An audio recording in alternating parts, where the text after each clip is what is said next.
The time to stand on the sidelines is long gone. Whether it is human rights, environmental issues, climate issues, civil rights, one of the things that I have learned is that my tradition and my lineage is not the only source of wisdom. Being open to understand that there are a million wisdom traditions around us.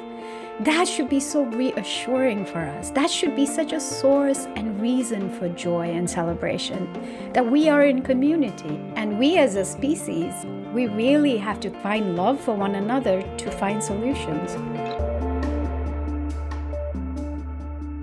Welcome to Mind and Life. I'm Wendy Hasenkamp. Well, folks, it's hard to believe, but we've reached the end of the second season of the podcast. We really want to thank all of you for listening, sharing, supporting us. We're continuing to love making this show, and we already have some things cooking for season 3. As always, we really value your feedback, and we want to hear what you love about the show and what would make it even better. So please take a few minutes to fill out our listener feedback survey. You can find the link at podcast.mindandlife.org/survey. Thanks so much in advance. It really means a lot. So as we wind down this season, stay tuned to your feeds. We'll be back in a couple of months, and we may even drop a bonus episode or two in the meantime. Okay, on to the show. Today, I'm speaking with environmentalist Dekila Chungyalpa. Dekila is the director of the Loka Initiative at the Center for Healthy Minds at the University of Wisconsin-Madison. She also has a pretty extraordinary background, serving as the environmental advisor for His Holiness the 17th Karmapa, who's the head of the Karma Kagyu school of Tibetan Buddhism. And she served as the World Wildlife Fund's director for the Greater Mekong program for 5 years. Through the Loka Initiative, she now works with faith leaders around the world to build community-based solutions for environmental and climate issues. In our conversation, we cover a pretty wide range of topics, including her experience of growing up in the Himalayas and feeling very interconnected with nature, and then contrasting that with moving to New York City, where nature can feel very far away. And that led us to discuss the dominance of dualistic thinking in the West, this kind of self-other division that we talk about a lot on this show, and the dangerous separations that it creates. And then, importantly, Dekila reflects on the possibilities for embracing an alternate framework of interdependence. She also speaks about the role of indigenous wisdom in conservation, her own experience dealing with eco-anxiety, and weaving together Buddhist values and activism. She also shares the many ways she's working with faith leaders to move the needle on environmental issues, as well as some challenges that arise in bridging science and religion. And she concludes by raising up the need for compassion and community in facing the climate crisis today. I'm really happy to be wrapping up the season with this particular conversation for a couple of reasons. One is that Dekila will be joining us in a few weeks for Mind and Life's Summer Research Institute on the mind, the human-earth connection, and the climate crisis, which she helped organize. The event is taking place online from June 6th to 11th. You can check out the lineup at mindandlife.org. Just look for the speaker series, and we'll also add the link to the show notes for this episode. If you missed the application window for the SRI, you can actually still register to get access to all the lectures as well as all the contemplative sessions. It's going to be an amazing event. We hope to see many of you there. The other reason I'm really excited about sharing this episode with you is that I feel like it weaves together on a philosophical level almost so much of what we're up to at Mind and Life. The knowledge and ideas that Dekila shares speak directly to the problems we face as a result of disconnection at personal, societal, and global levels. And it also shines a light on ways forward that embrace interconnection and interdependence. There's a lot of wisdom in her words here. This might be a good episode to listen to more than once if you have the time, or maybe check out the transcript. Okay, I really hope you enjoy it. And with that, it's my great pleasure to share with you Dekila Chungyalpa. Well, Dekila, welcome, and thank you so much for joining us. Oh, thank you for having me, Wendy. It's such a pleasure to be here. I'd love to start just kind of on a personal note, hearing a little bit about your story and background, can you share some of your upbringing and maybe how that integrated with the natural world and how that's shaped your viewpoints today? Of course, I'm happy to. I come from this tiny place called Sikkim in the eastern Himalayas. It is now a state in India, but when I was born, it was still an independent kingdom. And it basically is south of Tibet and sandwiched between Nepal and Bhutan. So I grew up in a very, what I realize now is almost an endangered way of being. You know, I grew up in a family that is very strongly Tibetan Buddhist. Our community is Bhutia, which really means from Tibet, actually, but also is part of one of the 3 indigenous communities in Sikkim.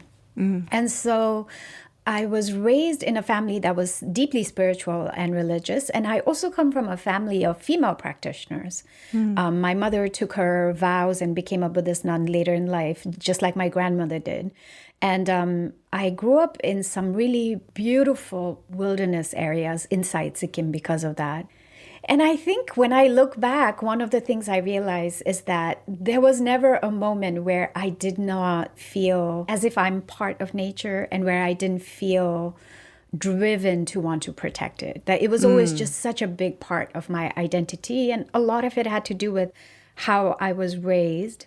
And I think what I found joy in, which was being outside, being in the forests. And so at least until I was 15, I grew up in that kind of environment and that kind of setting. And one way to explain to people why it matters is because I come from a land which is protected by Mountain Kanchenjunga. And Kanchenjunga is the 3rd highest peak in the world, but no one has heard of it outside of the Himalayas. And that's because we, the Bhutia people, the Lepcha people, the Tsong and the Limbu, we don't allow it to be climbed, right? You can imagine how many requests have come in from climbing expeditions and really, you know, sort of trying to make arguments around how lucrative it would be for our people. Right. But we have been steadfast against the fact that Kanchenjunga is climbed because he is our protective deity and he is alive to us. And so for me, you know, when I talk about my upbringing and what it was like growing up in nature, I think one of the things I'm trying to be much more articulate and about and express directly is that connection that indigenous people have to the land and how that is directly connected to the fact that 80% of biodiversity today is in indigenous managed lands. Oh, wow. You know, so when we think about these things, it's really easy to romanticize it and not acknowledge the debt that is owed to indigenous people everywhere. Yeah. I'm curious about your experience or contrasting your experience when you said growing up and being so interconnected with the land and with nature and now living in the States. Can you just reflect on what it's like living in this country and the way that we relate to nature here or don't? Yeah. So the funny thing is that I knew I was an environmentalist only when I landed in New York City. You know, I didn't know I was an environmentalist until suddenly at the age of 15, I came to New York. My youngest aunt brought me here to study. And I was so homesick for nature. I was just so filled with longing for wilderness that I found, oh, that is what I am. You know, the absence of it actually made its presence known, right? And I went on to study environmental science and policy. I created my own major in undergrad. I, you know, did my research in the Mescalero Apache Reservation. And I always had this very strong sense that what I wanted to do was look at community-based solutions for environmental and climate issues. And, you know, for the most part, it was really clear to me that I couldn't do anything else. You know, even though I had moments where I wasn't sure what that career would look like, because in the 90s, there just wasn't that clarity. It was like you had to pick a very specific science, right? And what I wanted to do just didn't exist as a concept, or at least in the schools that I was looking at. And so I think maybe what made it all possible was that I feel very grateful and blessed my entire life to have had community around me, even if it wasn't my community, right? So I did my research in Native American lands. I had a very strong community of friends. And then when I first started working, between my undergraduate and my master's, I actually became a fellow for WWF in Nepal. And the first thing they did was send me out to look at anti-poaching and do an assessment on their anti-poaching efforts, and filled with zero experience and all the, angst and self-confidence that are like recent graduate has, I ended up writing this real critique of anti-poaching efforts and saying that particular project was treating the community as the enemy when they should be actually the solution. And, I was called in by the head of WWF at that time, who was Mingma Norbu Sherpa. And I thought that was it. I was like, I'm going to get fired. I've only been here for 2 months. It's my first real quote unquote grown-up job. And actually, he asked me to write his speech for the next thing he was doing. And he was so excited and happy about what I'd said. And so I think one of the things for me is that even though, you could say in some sense, like I left Sikkim, I went to the US and I was really displaced. There is, I've talked about this before, there is a type of displacement that happens internally when you are very tied to the land and you see nature as real and with sacred value. And then you go through a Western education system where it's so binary, it's so dualistic, and there is no space for something that cannot be measured tangibly, right? And everything, all the value systems are really wrapped around this idea of rationality and objectivity. And so what kept me sane and what kept me going was that all along I had community, and I just feel such gratitude for it. Yeah. I love that you brought up this, the frame of dualism and kind of reductionist systems that the Western education brings.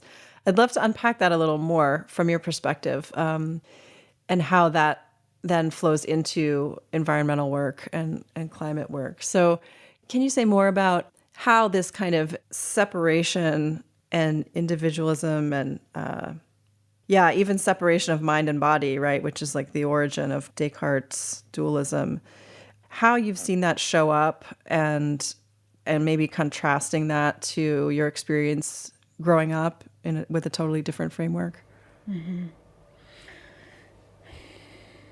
So I think one of the most harmful things that happen when we are introduce dualism into our life and introduce dualism as the framework, right, for seeing the world and seeing ourselves, what we do is we basically introduce hierarchy. And we immediately create this us versus other narrative in ourselves. And whether we do it to ourselves or whether we're doing it to our community or our friends or the world, what we end up doing is introducing a hierarchy where there are basically people with more value and people with less value, right? Your ideal of who you want to be and the person that you actually are. Your idea that some people are worthy, some people are not. That within a community, there are leaders and the others are followers. I think falling into that kind of binary is okay because we all do that naturally and instinctively.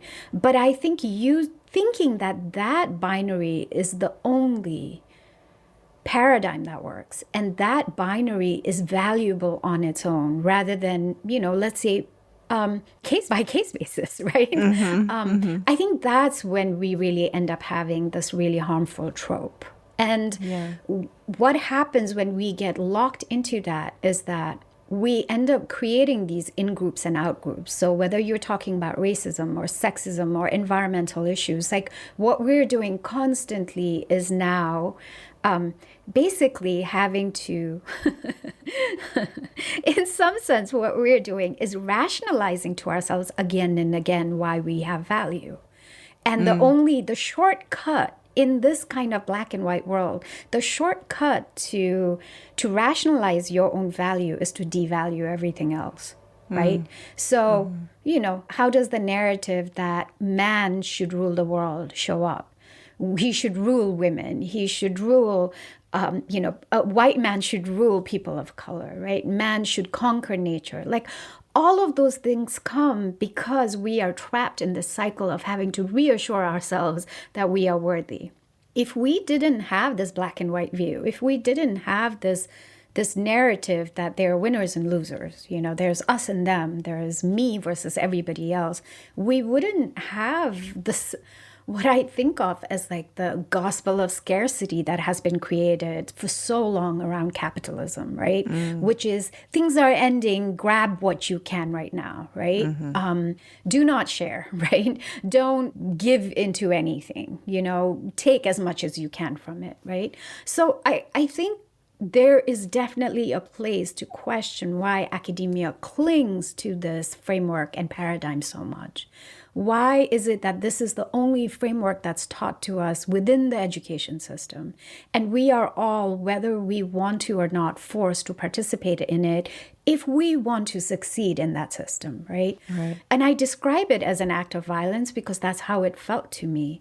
I was good in school. And thankfully, I was so trained by my mother, who was a Tibetan Buddhist nun and teacher, to examine and observe what was happening to myself and to examine and analyze the world, that I feel I was really protected from being harmed in a deeper way. But there is a reason why indigenous people of color, international students drop out of school so much, because what we're being forced to do is to give up our own worldview. We're being forced to select a worldview. We're at hostage, right? It's a hostage situation. You want to do well within this paradigm, you have to accept the paradigm. There's no space for questioning the paradigm. And that's a trap, And so for someone like me, I survived it by what I often describe as saying that I was basically the science-based professional who was really successful at my job by day and then a practicing Tibetan Buddhist by night, And that's how I did it. But it created a bifurcation, and it took a long time to heal that and bring that together. Yeah. That's so rich.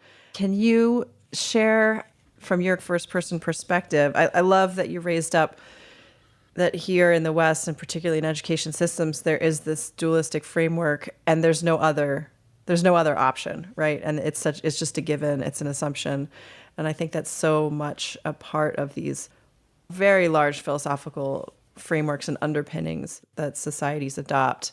So I'm wondering, since so many of us, and I think many listeners come out of this Western framework, it's almost a little bit like, what would another framework feel like, right? Or so can you describe kind of, when you said, you were bifurcating your experience, can you just describe that other framework and how it feels?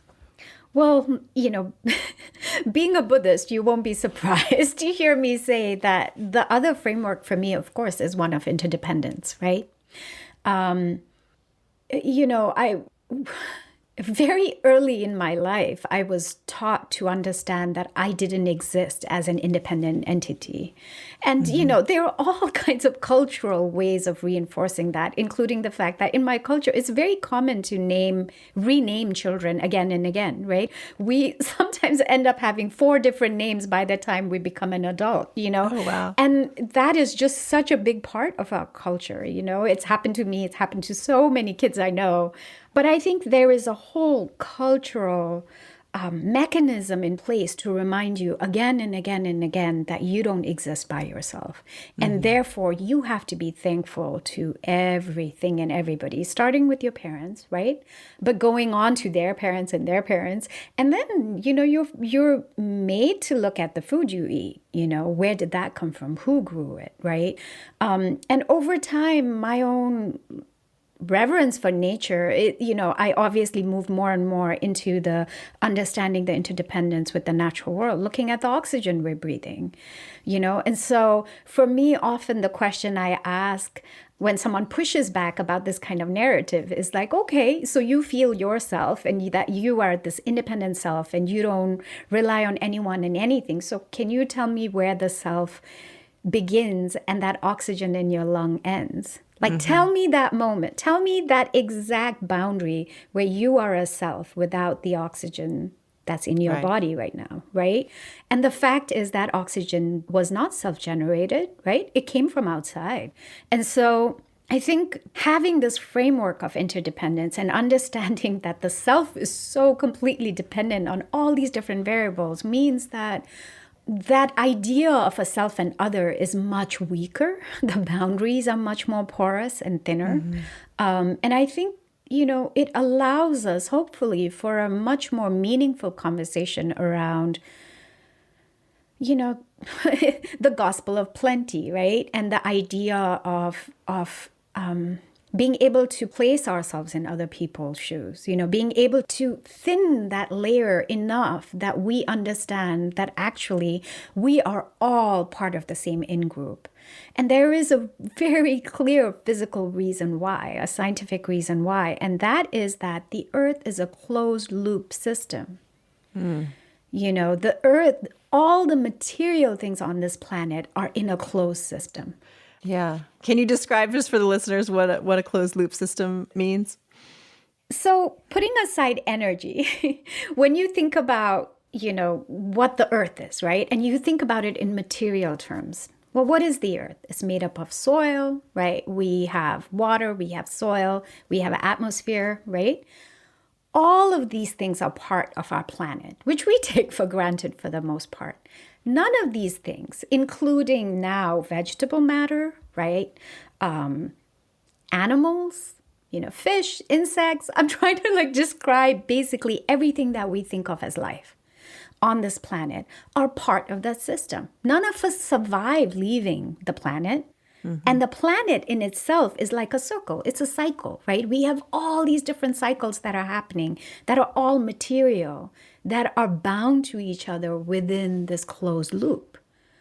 And we can recycle as, a cell and an embryo that was born and lived a life, let's say a great long life for 95 years, and then died and became part of the matter, right? In one form or the other. Whether as ashes, whether as warm food, whatever that might be. But it never leaves the earth, right? And the fact is that means we are all actually feeding into one another. And we are all participating in a system that is one unit. So if we want to talk about identity, well, actually, if you can take a few steps back, the earth is its own identity, We, all of us individually, 7 and God knows how many billion people of us, all the insects, all the animals, all the trees, all the plants, all of us are participating and interacting with each other as if we are part of one big organism, right? And that's just biology, that's just scientific fact. How is it that when we can understand this intellectually, it doesn't actually change our behavior towards one another? And I think for me, working with faith leaders was the way I could reframe and understand how we can get people to see that and then actually create a sense of belonging and then do something to protect our larger organism that we're all part of.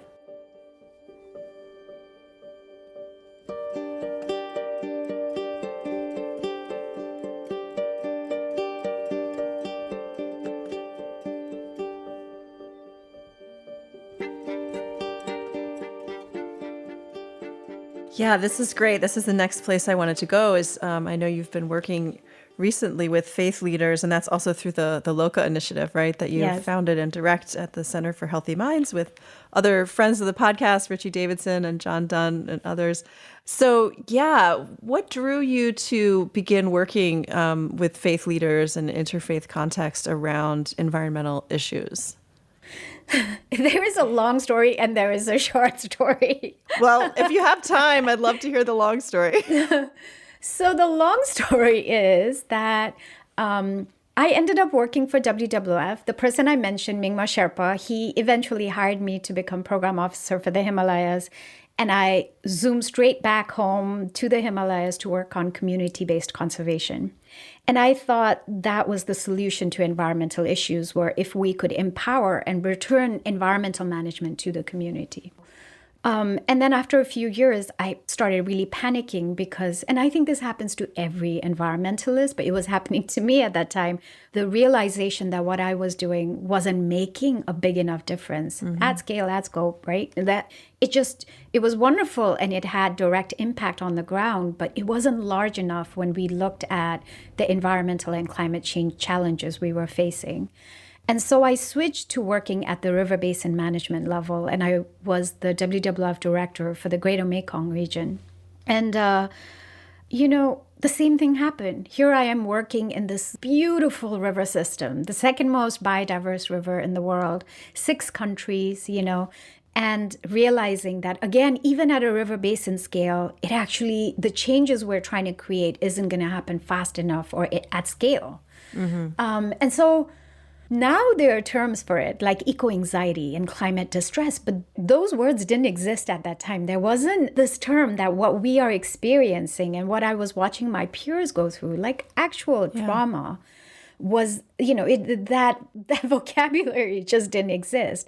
And so I was in a state of real anxiety and unhappiness at that time, and I've said this before, I was really successful in terms of Western, what's the word I want, like criteria, right? I was the youngest conservation director in the field program for WWF US. I was very supported at WWF, and I was deeply unhappy and having a crisis. And so in 2007, my family dragged me to Bodh Gaya, which they insist on once a year. And it was for the Kagyu Monlam. My family is Karma Kagyu.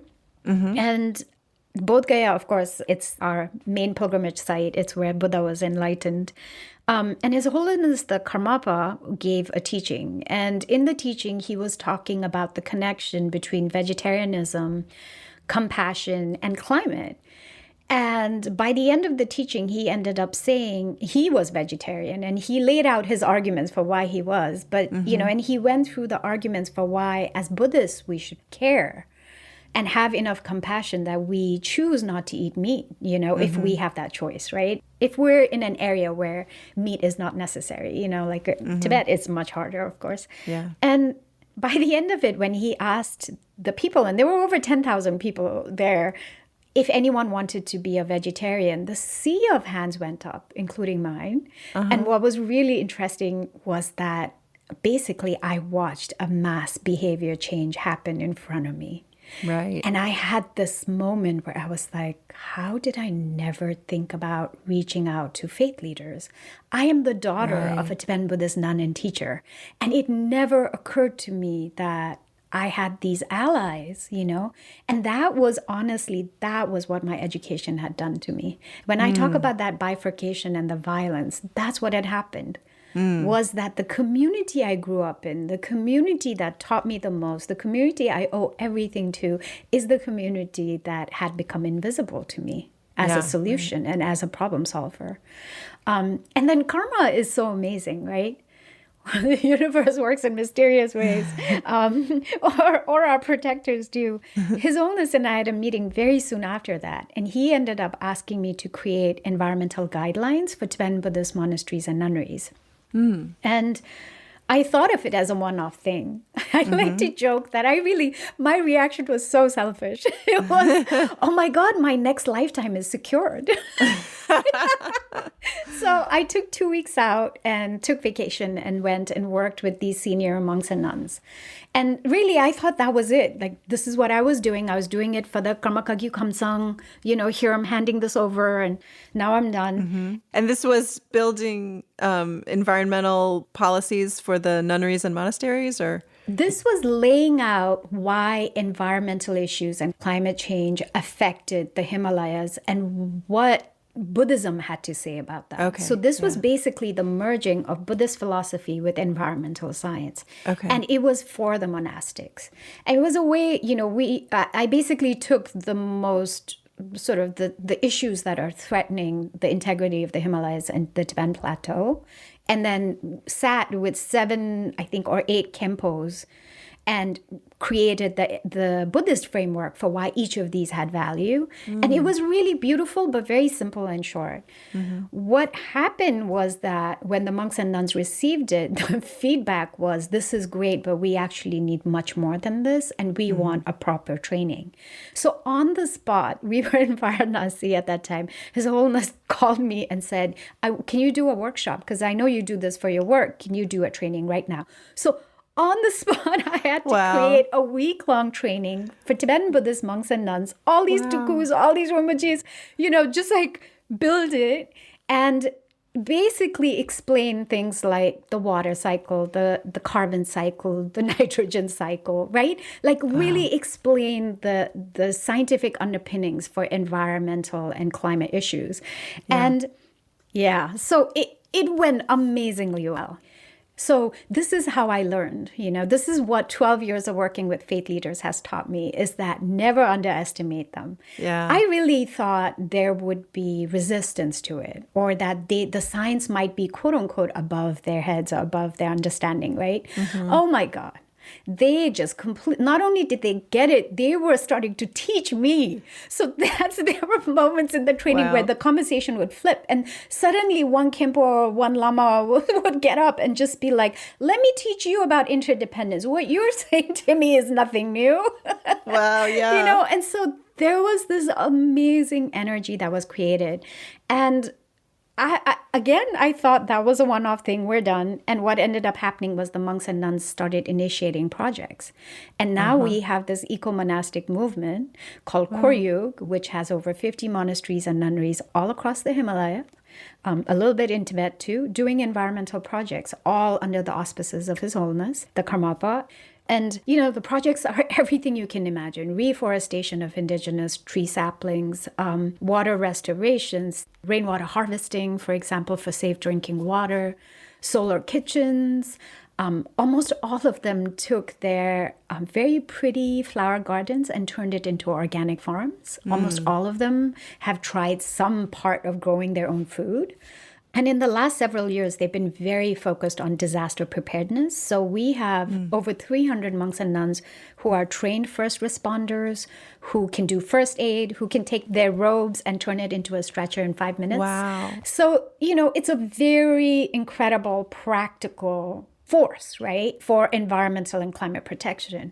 But I think the entire time I was doing that work, so when I first began it and realized, these are turning into projects, I actually started getting pushback from other parts of WWF saying, why are you only doing this in the Himalayas? Or why don't you work with faith leaders in our communities? Because we have really influential faith leaders here. And so I was able to go back to WWF and convince them to let me open a new program called Sacred Earth. And I worked in 5 different places around the world with different faith leaders, including, the Catholic Church and the Muslim councils and all kinds of different leaders. And basically the goal of that project was to prove that faith-based conservation really moved the needle. Wow. And so that's how the work began. It really is a long story. That's amazing. No, that's fantastic. And so now, can you describe a bit about what the Loka Initiative does here in the States? Yes. So in the 12 years I worked with faith leaders, there were certain things that came up again and again. Probably the most common request, interestingly, was never money. It was always capacity. It was always, we have this pot of funds, or we have these limited resources, or we have these people.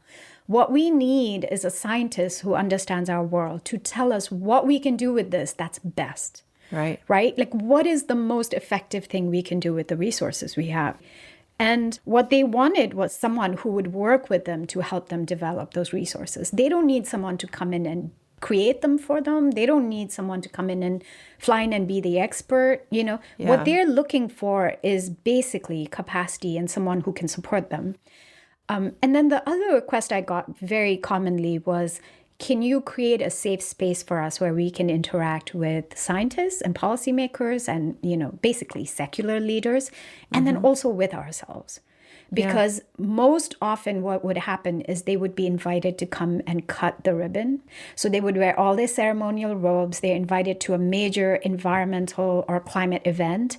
They hope they're coming in as a stakeholder, but actually they're sort of ceremoniously ushered off the stage. And then that's it, right? Yeah. They aren't brought back into the decision-making system.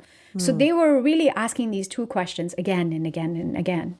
And after a long time, I realized I'm going to have to do something. Like, I cannot just hear this and say, oh, that's great, someone else is going to create this. And so after Sacred Earth, I was really, humbled and happy when Yale School of Forestry out of nowhere gave me this award. It's the McCluskey Fellowship. And that gave me enough funds and enough time to sit in one place and design a program that served faith leaders who work on environmental and climate issues. And that's how LOCA was born. So basically, I designed the LOCA initiative to be this platform that builds capacity and that convenes and does outreach for faith leaders working on environmental and climate issues. I should say for faith leaders and culture keepers of indigenous traditions. And then what we do is basically we have 3 different activity streams. The one that I think is the core of what we do is we work with 3 different groups at a time. So right now, for example, we're working with evangelical preachers and church leaders. We are working with the Tibetan Buddhist monks and nuns that I mentioned. And we are working with indigenous leaders in Wisconsin and then around the world as well. So these are the 3 communities we basically try and get as many resources as possible to. And the work is different with each group. So with the evangelicals, we're really focused on creating calls to action around environmental creation, protection, and climate, right? And I have a convening that's coming up very soon that we're organizing in partnership with the World Evangelical Alliance, Arosha, and Care of Creation, which is to train them to do media. So it's a training on how do you construct your own narrative? How do you address the fact that members of your own community deny climate science? How do you cut through that, right? What do you need to say to be able to reach people? Well, it's like you really need to talk on a personal level. And then how do you insert that kind of narrative, which is a very different narrative than is dominant in the media? How do you tell the media, how do you engage the media that actually there are evangelicals who believe in climate science and who are working on climate issues, right? Yeah. And so there is this whole stream of training that happens with them on that. With Koryug, the most recent work with the monks and nuns, of course, was around COVID and making sure all the monasteries were prepared. Yeah. And the big lesson learned for me from that was that the monasteries that we had done disaster preparedness training with, and the monasteries and nunneries that had developed their own climate disaster plans were light years ahead of the others. It was like once that switch goes off in your head that you can be ready and prepared for a disaster, the type of disaster doesn't really matter because you've already created that framework, created resource teams, stored food, stored medicine, stored water, right? And so what was amazing to me is how, a lot of the time in the nonprofit world, people really scoff at capacity building. It's kind of not trendy, They aren't drones, right? They're just not trendy. Yeah. And yet, at the end of the day, community by community, it's the work that moves us forward as a society. And so it just reinforces my conviction that that has to be the core of what we do for those of us who are in this world of nonprofit and service. So that was one activity stream. The other work we do is very much trying to build resources around eco-anxiety and climate distress that I mentioned to you earlier. Yeah, I was going to ask you about that. Yeah, so what we are, being housed at the Center for Healthy Minds, which is very focused on well-being, the vision for LOCA is really simple. It's that inner community and planetary resilience are interdependent. You cannot have any one of these things without working on the other two. And so for us, the inner part is really crucial. And being based at Center for Healthy Minds, and then being a partnership across the university, we're able to draw on all kinds of resources, from the psychology department, from the humanities department, environmental studies, to basically empower people to understand that part of this narrative around being weak and helpless against the tides of environmental and climate destruction can be changed, that we actually are able to address and work on these issues without feeling overwhelmed and without feeling despair.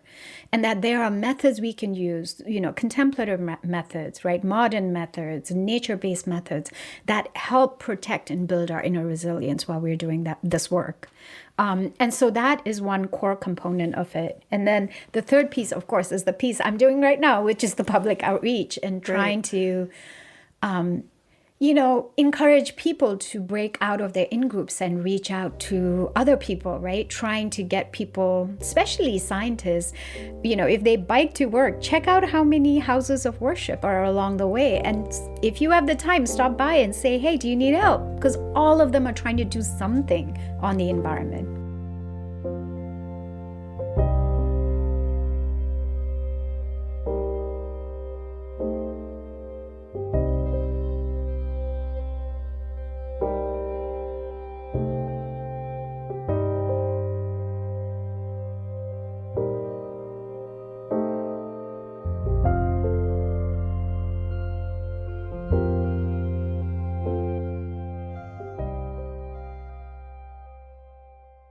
Just curious, like working with so many different faith groups, and then on top of that, bridging science with these different religions, which many people often feel like can be at odds. Do you run into philosophical pushback between groups, and given their different perspectives on the world, and or is there some common fundamental place where you try to work from with everybody? Mm-hmm.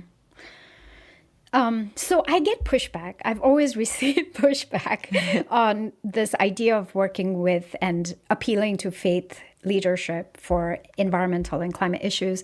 And all of that pushback, I have to say 99% of it comes from the science and academic community. Interesting.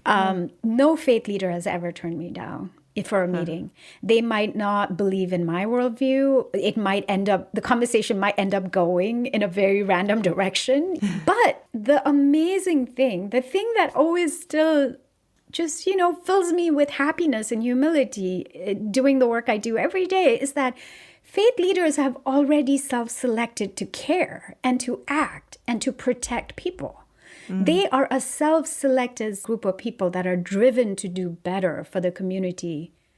If we can appeal to them to understand that the well-being of the community includes the rest of life on Earth, right? And the well-being of the human community is dependent on the well-being of the non-human communities. Like, that is it. That's all they need for that interest to spark. And here is this group that, if you think of them from a scientific, academic, activist perspective, here is a group, so therefore, self-motivated, self-organized.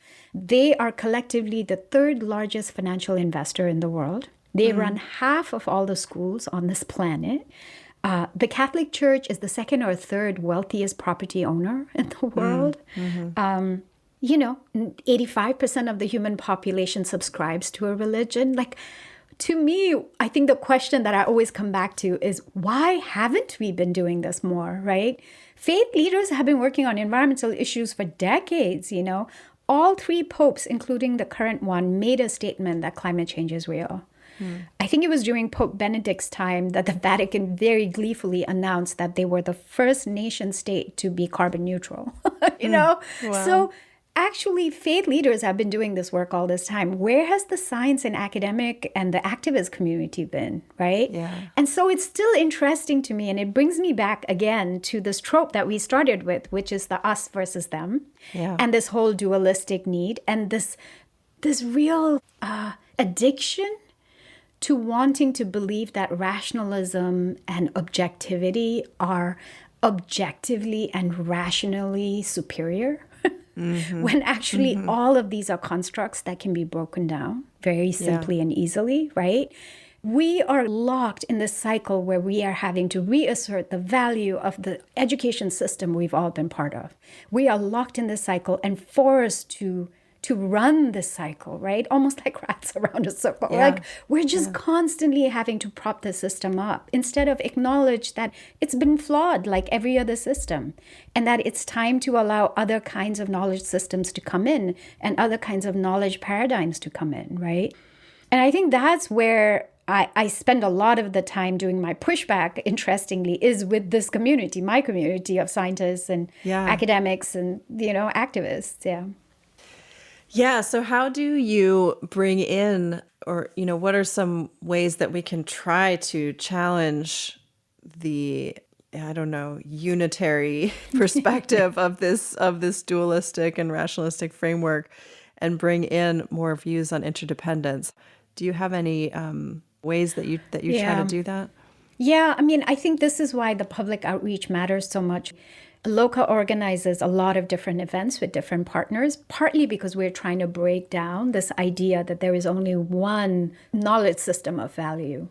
Mm-hmm. We insist on having indigenous leaders as well as scientists, right? We insist on having representation from different generations. We insisted on having Black, people of color, indigenous people speaking as experts, whether it's from their tradition or whether it's from the Western Euro-derived knowledge system, right? Yeah. And so I think for all of us as individuals, but for many of us who are parts of institutions, part of creating this paradigm shift is owning up to the fact that we are part of the problem and part of the solution. And if we don't actively advocate for the transformation of the system, we are continuing a cycle that really is harmful on so many levels.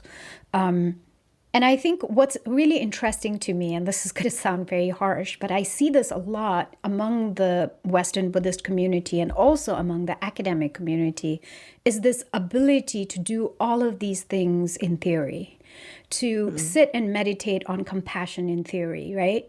To talk about the importance of diversity in a classroom and then not apply it in a practical way in our everyday life. So I cannot tell you how many Buddhists, for example, have come back and pushed at me because I talk about the fact that Black lives matter and sort of said, of course I believe, I work on compassion.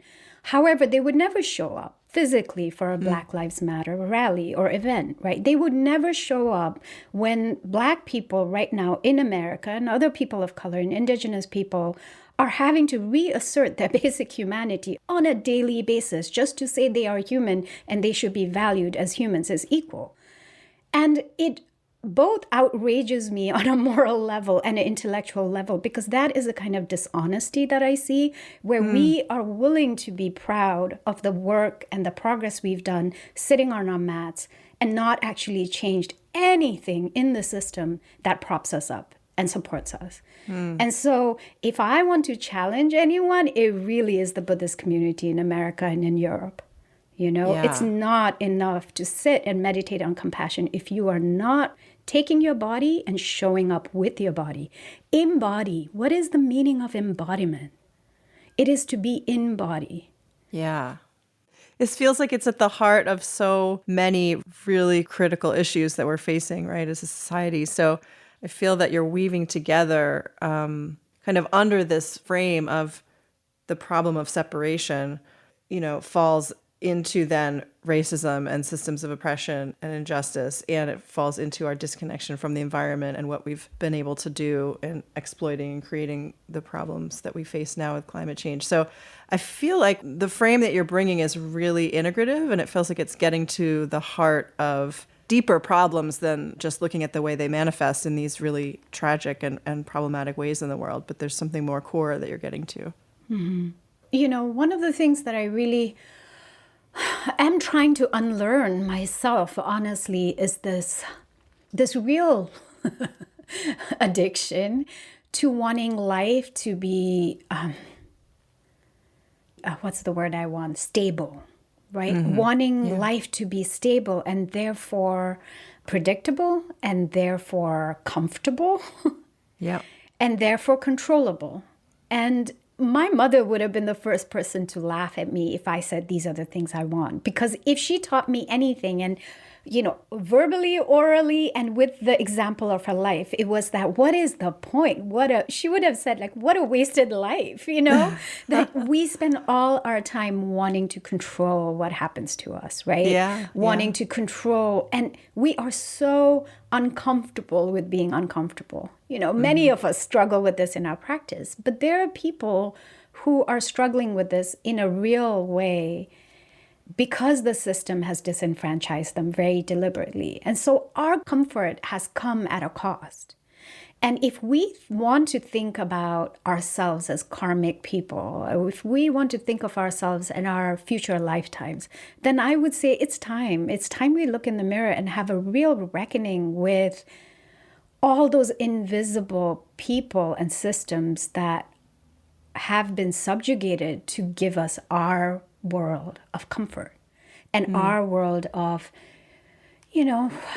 even having the luxury of having meditation spaces and having teachers and going into retreat and feeling so very good about our progress in our path to liberation, right? Yeah. And it's like, at the cost of whom? Mm-hmm. Whether we actively did it or not, we benefit from the system, And so how is it that we are then so weak, honestly, in our practice that we can't show up where it matters and when it matters? And, I've become more and more verbal about this as time goes on, because what I've learned now is that this pushback that I get, right? The pushback I get around faith not being measurable, not being objective, Buddhism and, our work to become non-attached, therefore meaning that we have to give up our attachment to samsara, therefore having a justification for why we wouldn't work on racism or, climate or environment or what have you, human rights, right? I could almost condense them all and give you... it would be basically the same person.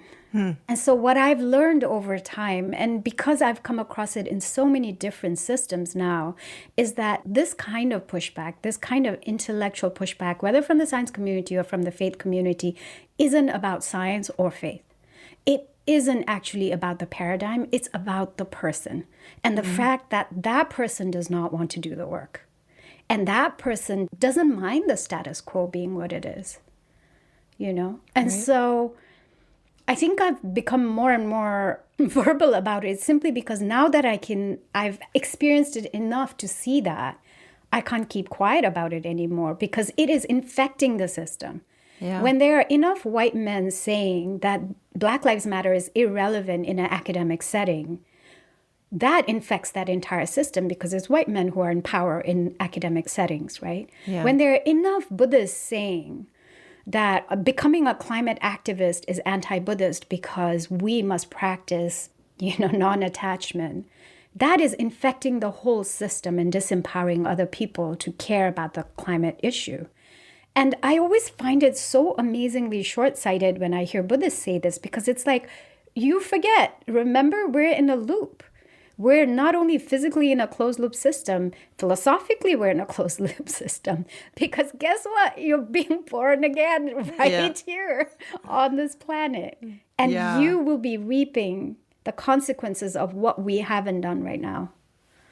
Yeah, that is so interesting. And that feels like a really, the philosophical framework of rebirth has such a particular drive for those who ascribe to that. And I wonder I imagine, when you're working with evangelical Christians, right, you can't bring that frame as a motivation.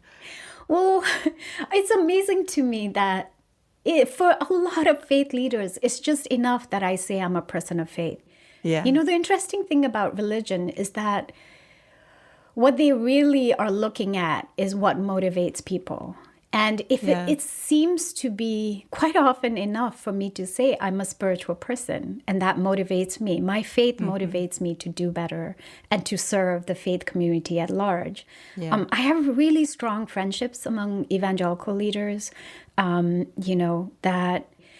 And I mean, I can't emphasize enough the importance of showing up and doing the work, because that's really why. It's been 12 years and they've seen me for 12 years doing the work.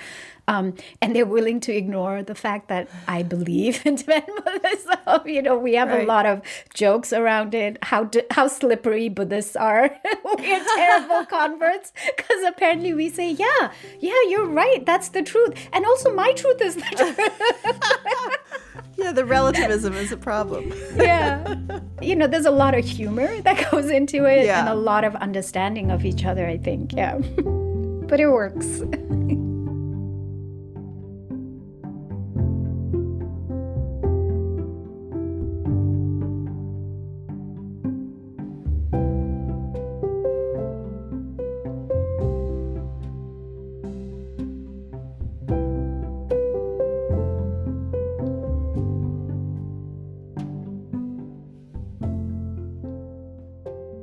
you were just reflecting on people's resistance, right, to actually making behavioral change in their lives, even when they see, this data, or it's still so hard to somehow integrate it. And you talked about this kind of addiction to the idea of being stable or the world being predictable.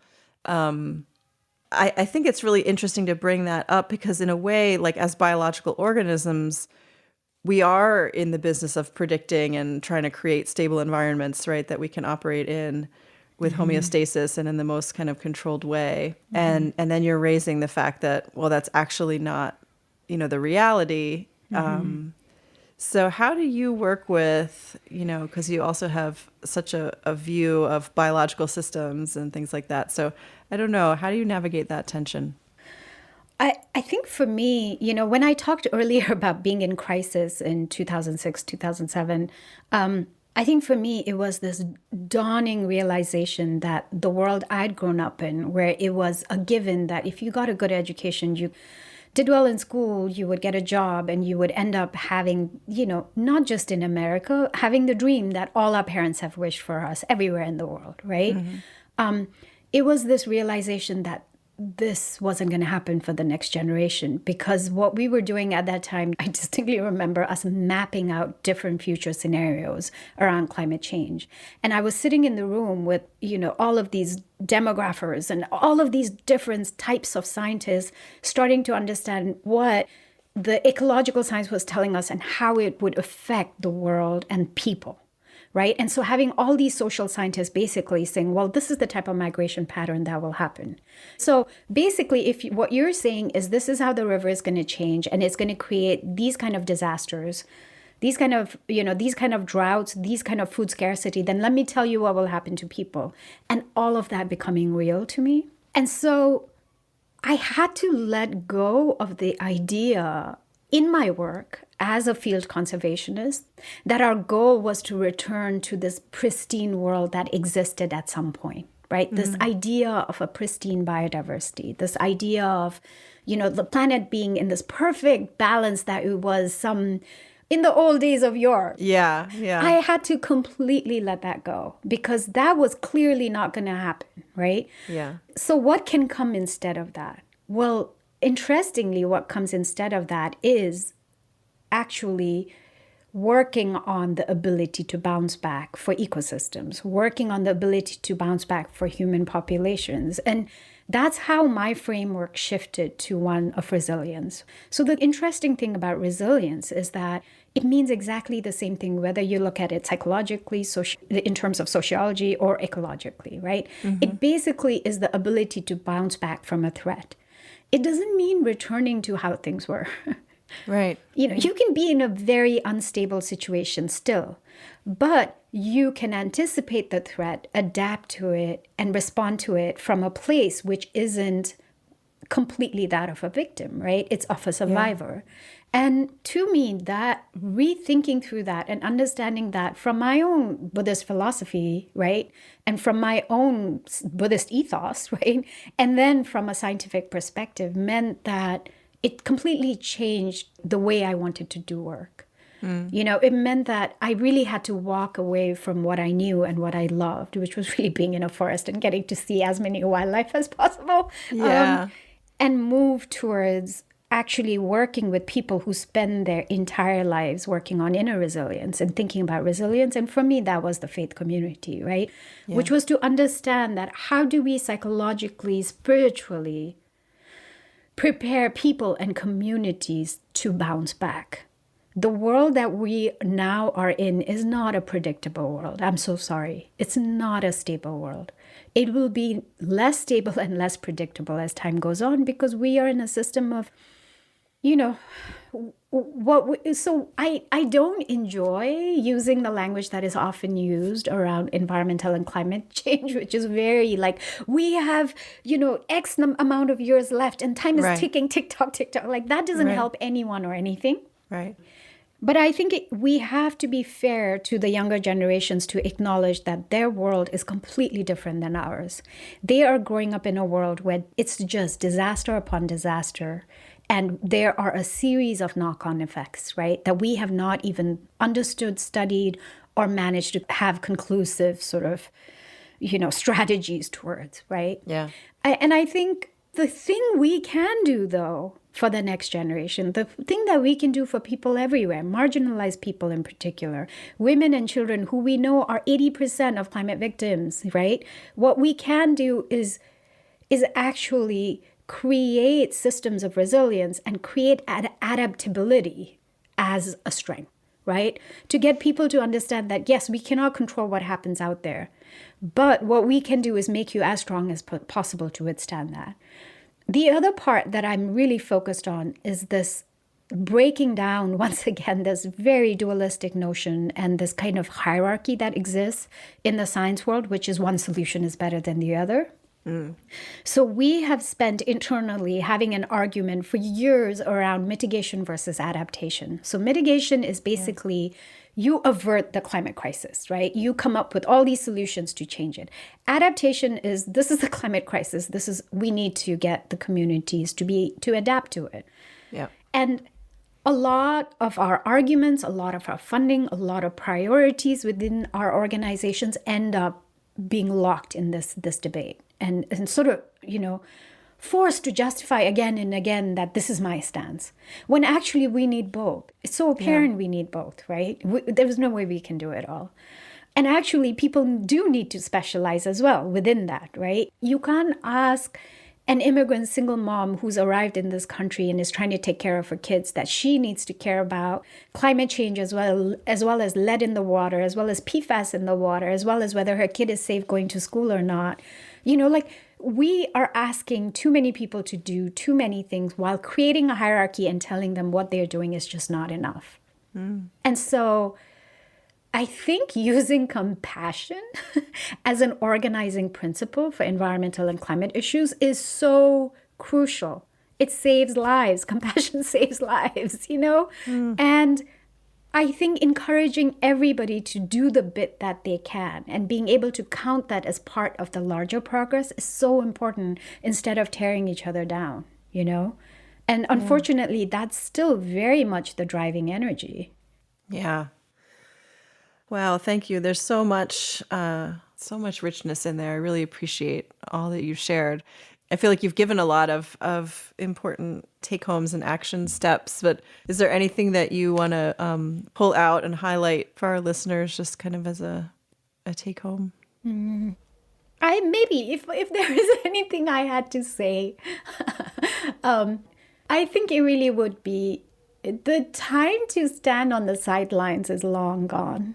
Whether it is human rights, whether it is, environmental issues, climate issues, like civil rights. Like, one of the things that I have loved and really learned so much from is recognizing that my tradition and my lineage is not the only source of wisdom. It's like being open to understand that there are a million lineages and a million wisdom traditions around us. And that what I know is like not even a 0.00001% of what we collectively know, right? And that should be so reassuring for us. That should be such a source and reason for joy and celebration, that we are not having to carry ourselves as the leaders and the heroes of our stories, that we are in community. I would love to develop a coat check for hubris. Like you could just hang it and be like, I'm giving it in. When I get 5 people to sign my token, I'll come back for it, something like that. Because I think a lot of the time us being in these fights to prove that our system is better, whatever that system is, right? Whether it's science versus religion, whether it's like our lineage versus their lineage, whatever that is, like all that energy that goes into proving that is just part of our ignorance and part of the trap, And it's like, we're out of time. We're out of time for this kind of hubristic, egoistic battles. Like, if we are not learning in community and working in community, our time on this planet, this beautiful, beautiful, like completely absolutely unique planet is up. You know, it's a time when we as a species, like, we really have to think of ourselves collectively and find love for one another to find solutions. Well, Dekila, thank you so much for taking the time to chat with us today. This has been really inspirational, and I'm so excited to see you also at the Summer Research Institute very soon. I know, I'm so excited. It's going to be fantastic. It's such a great array of speakers. It was lovely speaking with you, Wendy.